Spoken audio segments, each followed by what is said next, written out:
Dana White just went live on his Instagram a couple hours ago and announced some massive fights that we've been waiting on for seemingly the last couple months. He announced a few International Fight Week bouts as well as UFC 318 and 319 headlines. Um, all in all, a ton of good news.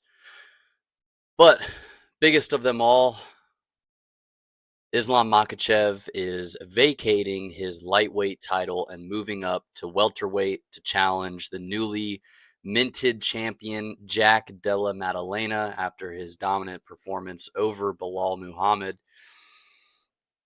I'm really first and foremost, let me just say I'm glad that the UFC stuck to their guns and stripped Makhachev of his lightweight title. A lot of people were wondering if his Dana White privilege was going to give him a little bit of a double standard.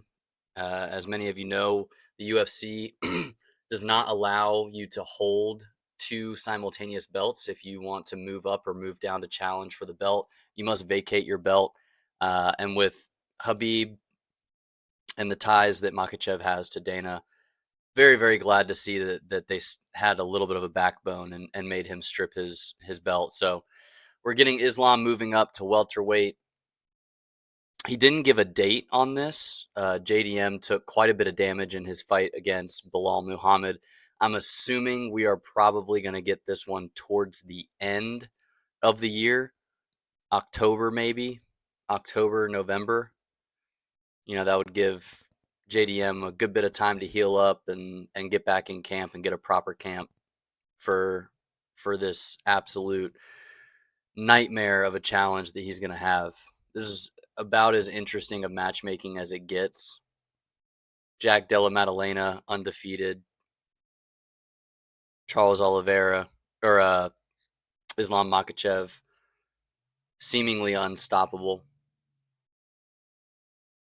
The one thing that I will say, and this goes for Ilya Topuria and that fight news, which we'll get to here in just a second, but I'm not a huge fan of this whole you become the champion, you defend it once or twice, and then you decide that you're going to move up or move down.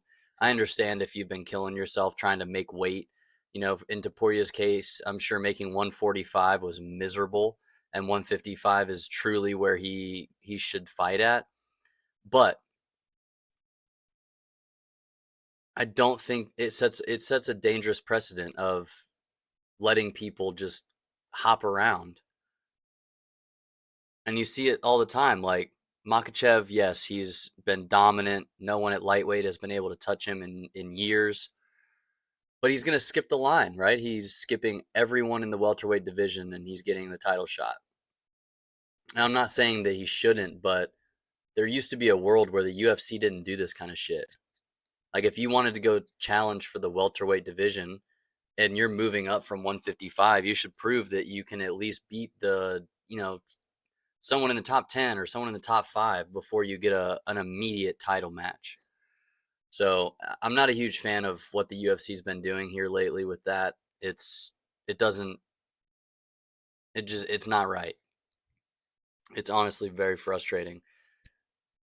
But nonetheless, this is huge news. Like I said, I predict we're probably going to get this towards the latter half of the year. I mean, shit, we're already halfway through May. JDM fought last week.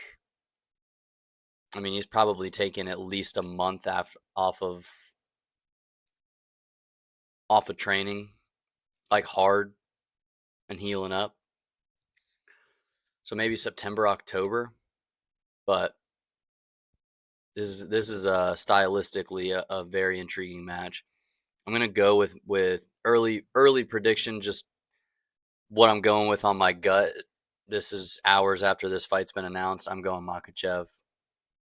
Um, Maddalena is got some really good wrestling scrambling and his jiu-jitsu. He just seems to have like that Derek Lewis just stand up. He seems very hard to keep down. So it'll be interesting to see if Islam's wrestling and sambo will be as effective against Della Maddalena, because we've seen Maddalena seemingly just negate very good grappling in ways that most people don't. He just, like I said, it's almost like a Derek Lewis. He just stands the fuck up. It's confusing. And some guys are just scrappy like that and very, very difficult to hold down. And they kind of make it look easy. And Maddalena is one of those guys. So I think the big question in this one is going to be, can Maddalena create scrambles? Is he going to get held down by Makhachev? Obviously, Makhachev is a fucking nightmare if he gets you up against the fence. Not saying that him taking you down in the middle of the cage is a walk in the park, but against the fence is just not where you want to be against Islam. So JDM can stay off the fence and not get stuck. I could see it being an absolute war. But I'm probably going to go Makhachev. Next big fight that got announced, Dricus du Plessis and Khamzat Chimaev. We already knew that this fight was in the books. I mean, Dricus had to pull out because he got injured. We were supposed to get this fight a little earlier on, but now we're getting it in August at UFC 319 in, I believe, Chicago. This is a very, very intriguing match. Dricus du Plessis, I don't think he's lost a fight in like probably 5, 6 years, maybe. It's been a while. He beat Islam, beat Strickland. I mean, or not Islam, Izzy. Jesus. Um, but he's again, he's one of these guys that seems like he's gonna be there for a while. But then you got someone like Chimaev that makes you ask questions. Chimaev had a very, very easy run to the top until he got to Gilbert Burns and Kamaru Usman. Kamaru Usman took him to pretty deep waters, for sure. I think that went to a decision. I'm almost positive. 99.9. Yeah, majority decision. But Kamaru really showed that, if you get into deep waters, that Khamzat's gas tank isn't the best. And then against Gilbert, we saw him in real trouble. That was the most trouble that we've seen Khamzat in a while. So, that's the deepest and battle tested that we've ever seen Khamzat get in the UFC. And Dricus is gonna put it on him. He's a dirty boxer. It's very unorthodox. He seems like he's hard to take down. People have a hard time getting du Plessis to the ground. And this is going to be a very, very similar story to JDM versus Islam. This is going to be a story of can du Plessis negate the wrestling of Chimaev? We haven't seen anybody be able to fully negate the wrestling of Chimaev. Gilbert Burns did okay, but no one's been able to just not get taken down. Kevin Holland, not saying that Kevin Holland's got, championship level takedown defense by any means, but took him down immediately. Took Robert Whittaker down with ease. Is he just going to take du Plessis down with ease? Are we going to see Boers finally get the middleweight championship? I'm gonna tell you right now, if Chimaev beats du Plessis, I do not see anybody in the middleweight division beating Chimaev anytime soon. Anytime soon. Just take a look at the middleweight division and tell me who you think is going to beat Khamzat. Just stand out. Nasruddin, maybe. I don't think his wrestling is as good as Chimaev's. His striking might be a little bit better. None of John Strickland, no chance. Caio Bahayo, no chance. Marvin, Renier. If Renier beats, this is my prediction. All right, hot take. Renier is going to probably beat Whittaker. I think he's got more. He's dangerous in a lot more areas than Whittaker is. Whittaker is just, you got to kind of worry about getting tagged. He's not necessarily much of a submission threat. His wrestling isn't too much of a threat, and I think DeRitter is probably gonna finish Whitaker, and then we're gonna see DeRitter face the winner of Duplessis and Hamzat. But there's a wild card of Nasruddin Chimaev in there.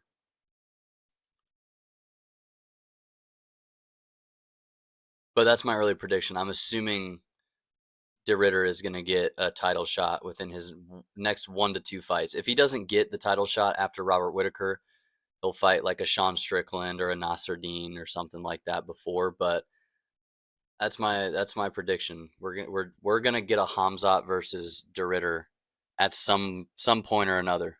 But for this one, I'm gonna go Hamzat. I think we're gonna see a changing of the guard, and I think that Hamzat is probably gonna get tested quite a bit in this one. Duplessis is a tough bastard. Next 2 that got announced: Charles Oliveira and Ilya Topuria. Like I said, I'm not a huge fan of the fact that Topuria has only defended his belt twice, and now he's moving up. It just sets a weird precedent. And then you got Oliveira, who's 2-2 in his last 4, who his last fight that he won was against Michael Chandler, who is fucking 2-5 or 2-7 or some crazy shit in the UFC. So Charles Oliveira was against what I would call Mike Chandler is free. He's a free win in the lightweight division. So you got Ilya Topuria that is coming off of his 2 title defenses at featherweight, knocking out Max Holloway and Volkanovski. And then he's coming up to 155, and he's fighting for the vacant title against someone that, in my opinion, should not be fighting for the title. I love Charles Oliveira. Love Du Bronx. But he does not deserve a title shot. The lightweight division is a bit of a shit show because you got Gaethje, Holloway, Poirier. Like, these guys have been in the top 5 for what seems like the last decade. But who should really be fighting for this is Arman Tsarukyan, because he beat Charles Oliveira. He beat Charles Oliveira. Does Arman Tsarukyan have a fight booked? I don't think he does. Like, in my opinion, that would have been the fight that made sense, was Arman Tsarukyan versus Topuria.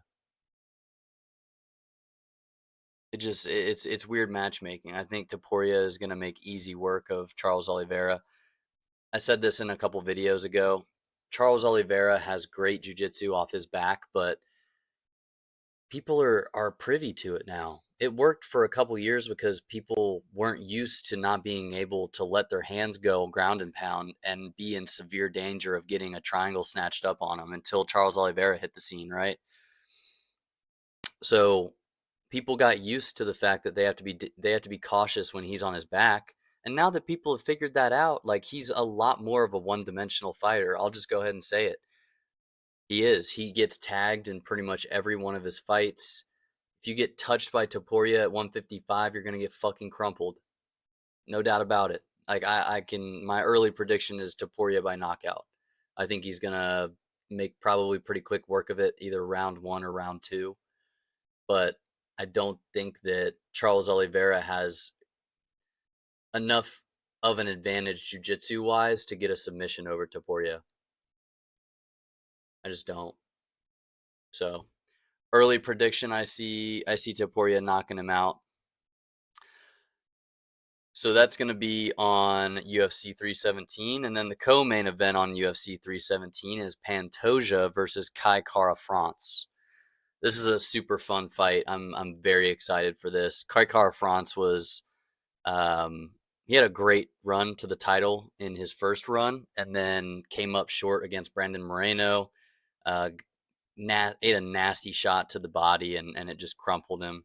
But he's made his way back, clawed his way back to the title. And this is a fun one. Pantoja has been absolutely dominant at flyweight. I did not expect Pantoja to have a reign this long. I think he has defended his belt 4 times now.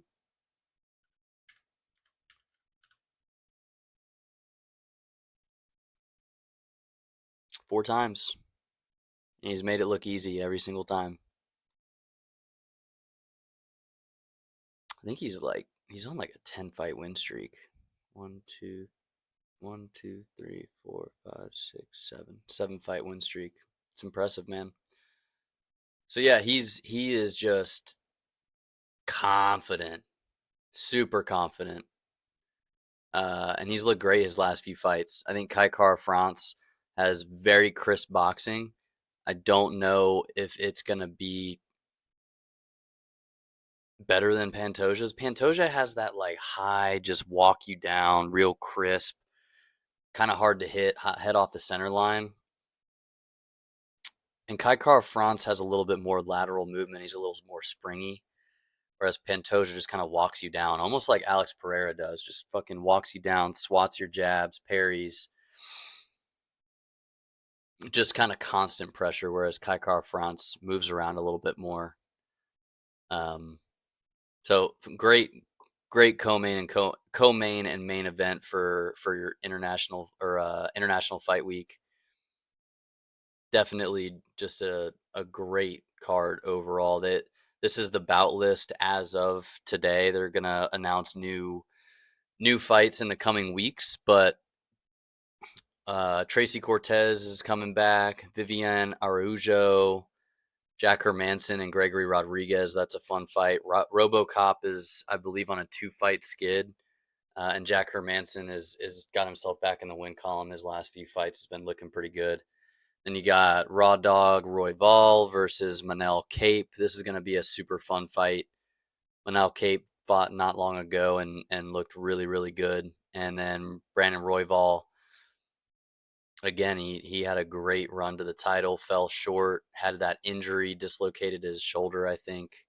But since then has just been on a steady climb back. I would assume that this is going to be a title eliminator here. Whoever wins this fight between Manel Kape and Brandon Royval is probably going to get a crack at whoever wins the Pantoja Kai Kara France fight. Then Justin Tafa's coming back against Jonata Diniz. It's a good scrap. 2 big boys. Beneil Dariush and Renato Moicano. They're just feeding Beneil Dariush to Money Moicano. Beneil Dariush looks like he's fucking 60. He is literally looked like he did not want to be in the octagon the last 3 fights that he's had. I want to say he's on a 3-fight skid.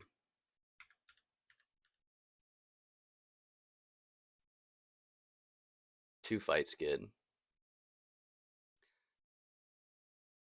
But he I don't know why. I just don't feel like he can compete with the elite in the lightweight division. And Renato Moicano, he lost his last fight short notice against Islam, and that is what it is. But I think he's going to make very, very easy work of Beneil Dariush here.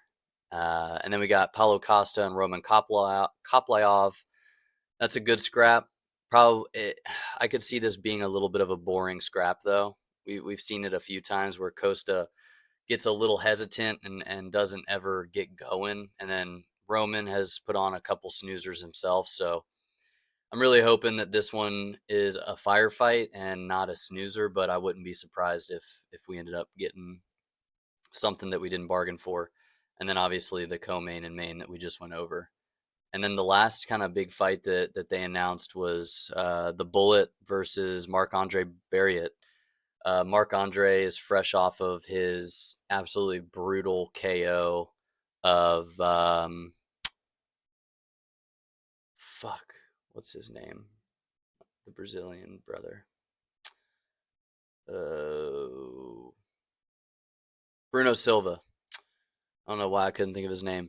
Off of Bruno Bruno Silva, that was one of the more brutal KOs I've seen in a while. So this will be a great fight, probably pretty violent. We're probably going to see Sara throw, I'd say my over is going to be 5 spinning back fists by Sahara.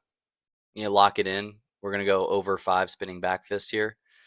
So that's another fun fight. Not as big of an announcement as the other ones, but overall, International Fight Week is coming together pretty good. UFC 318 is looking good, 319. So this summer is looking promising for our pay-per-views, especially after this last pay-per-view with Bilal Muhammad. The last couple have just been a little lackluster. So really, really fun fight announcements. Dana White teased that he's been teasing it for the last 6 months, so who the fuck knows. But he did say that they are going to be announcing the Tom Aspinall-John Jones fight very soon. So whether or not you want to hold your breath on that one, I'll let you decide. But either way, some fun fights announced. We'll see what they should probably announce another handful here in the next couple of days for International Fight Week, so we'll keep an eye out for those. And if there's any big ones, we'll pop out another video. But appreciate you stopping by. We'll catch you in the next one. Peace.